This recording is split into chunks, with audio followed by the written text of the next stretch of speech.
Guys, for today's video, let's say, worst comes to worst na wala kang access sa kahit na anong online lending app yan. S-Loan, G-Loan, Atome, Bilis, Salmon, wala kang access yan. Maybe meron, pero let's say na-max mo na. And you badly needed money for emergency.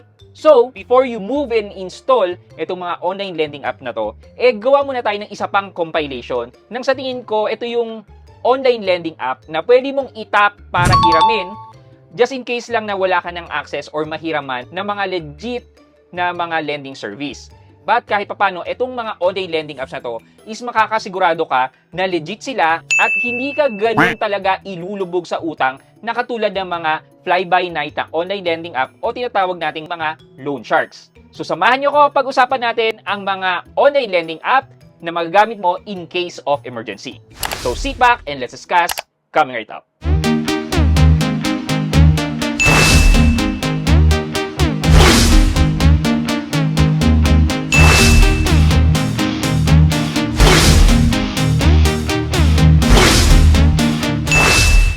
Hi guys, this is Pat and you're in Pat Quintos Review TV. So if you're new here on my channel, I do reviews about personal finance na meron akong experience or meron na akong knowledge.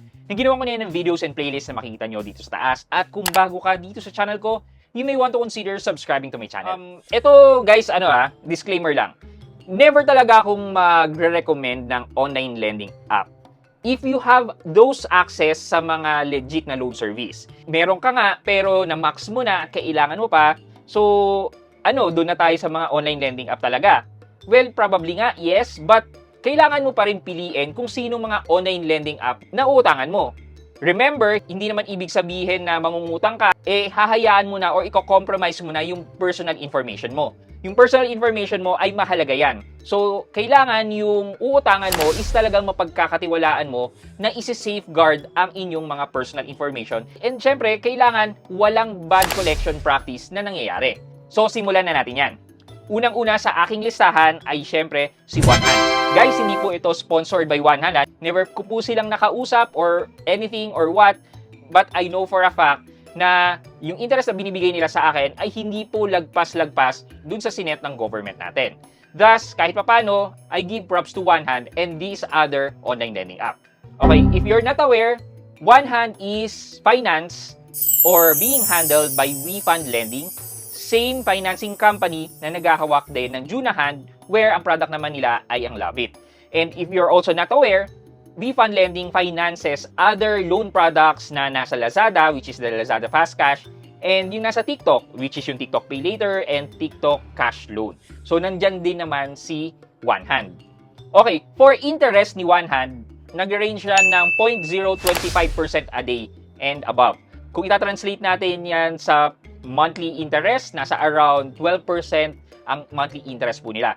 And kung APR naman po ang tatanungin nyo, nasa around 144 to 180%. Depende na lang din po yan sa loan amount na hihiramin nyo. And then the tenure of loan, as short as 7 days, meron din po silang ganon.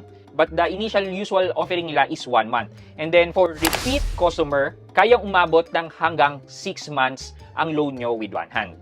In terms of upfront deduction, wala naman pong binabawas sa loan natin at makukuha natin ang buong loan amount. Yung mga processing fees po ay idadagdag na lang po yan sa total na loan po natin at hahati-hatiin po yan depende sa terms ng pagbabayad natin. So ito lang po tip ko. If in case na meron po kayong Lazada Fast Cash, much better na dun na lang po kayong manghiram sa Lazada Fast Cash nyo na powered by OneHand because their interest is much lower dito sa standalone app nila. So you might want to check your Lazada Fast Cash kung si WeFund Lending or si OneHand ang nagpa-finance ng loan nyo sa Lazada. Number 2 na pag-uusapan natin ay si Tala. Sabi nga nila, kay Tala, buo ang tiwala. Well, katulad din ni OneHand, si Tala, ang interest rate po niya on a daily basis ay naglalaro lang din po ng 0.23% up to 0.43%.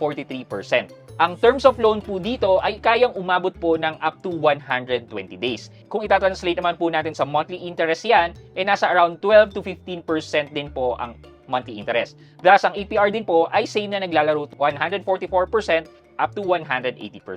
Same lang po sila ni OneHand. In terms of upfront deduction, wala naman din po silang dinededuct, but yung mga service charges po nila ay again sinasama sa total loan amount po natin na kasama sa ating amortization. Ang usual na service fee po nila ay naglalaro po ng 3.99% up to 9.99%. Yun nga lang po, in terms of the service fee, medyo mas malaki po ang service fee dito kay Tala versus kay One Hand. Pangatlo po sa ating listahan ay si Happy Cash. Based from our last review ni Happy Cash, ganun na rin po ang interest na chino-charge ni Happy Cash. Nasa around 0.02% per day, again, nasa 12% per month up to 15% per month, or 144% per annum up to 180% per annum.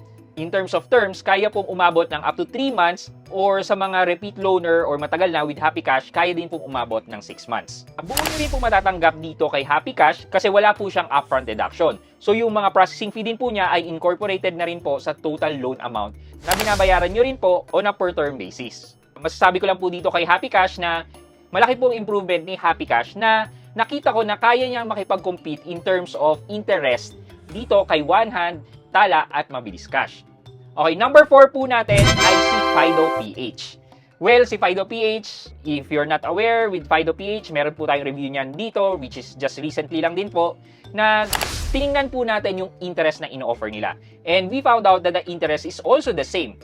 So, actually, lahat po ng dinidiscuss natin ngayon ay pare-parehas lang po sila ng interest. More on, nagbabari na lang po yan sa terms, but yeah, halos parehas din naman po yung term. Katulad po ni Fido, na around to 60 to 180 days ang loan tenure nyo. And the interest is, again, 0.02% per day, then per month naman po ay 12% per month, and then 144% per annum. So, yeah, again, pare-parehas lang po sila.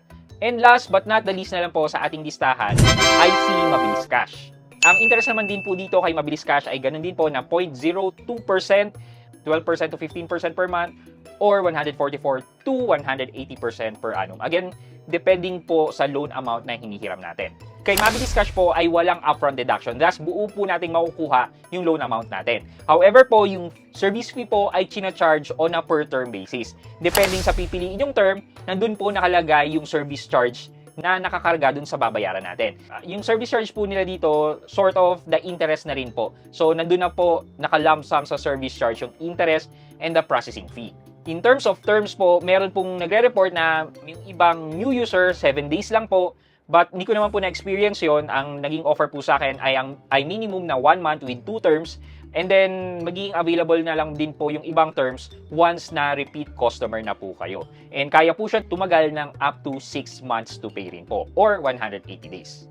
Yeah, so basically, yan po ang 5 nating online lending apps. And again, in summary, ito po ang kanilang interest rate, ang kanilang loan tenure, ang kanilang APR, and kung meron silang upfront deduction.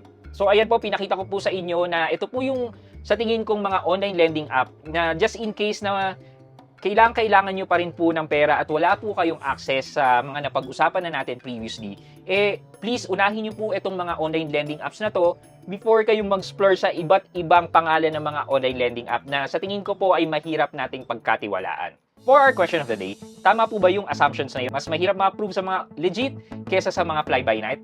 Ano sa tingin nyo? Let me know sa comment section sa baba for our monthly giveaway. Yun lamang po for today's video. But before we end this video, mag-shoutout po muna tayo at shoutout kay Jean Argilia at Jean Argilia. Sabi po niya, pa-shoutout po sa isa mong avid fan who always watch your vlog, kay John Jezreel of Manga Tagum City. God bless po, sana mapansin. Yan, kay John Jezreel of Manga Tagum City, shoutout po sa inyo. And then kay Miss Jean Argilia rin po, shoutout din po sa inyo. At maraming salamat sa patuloy na panonood at pagsuporta sa aking mga videos at sa aking channel. Thank you so much. I hope you like this video, leave a thumbs up, and if not, wala nang problema dyan, but continue to support me by subscribing to my channel by clicking the subscribe button and also the bell button sa tabing subscribe para makareceive kayo ng latest notification sa lahat ng upload ko. Again guys, this is Pat Quinto and you're in Pat Quinto's Review TV. Bye-bye!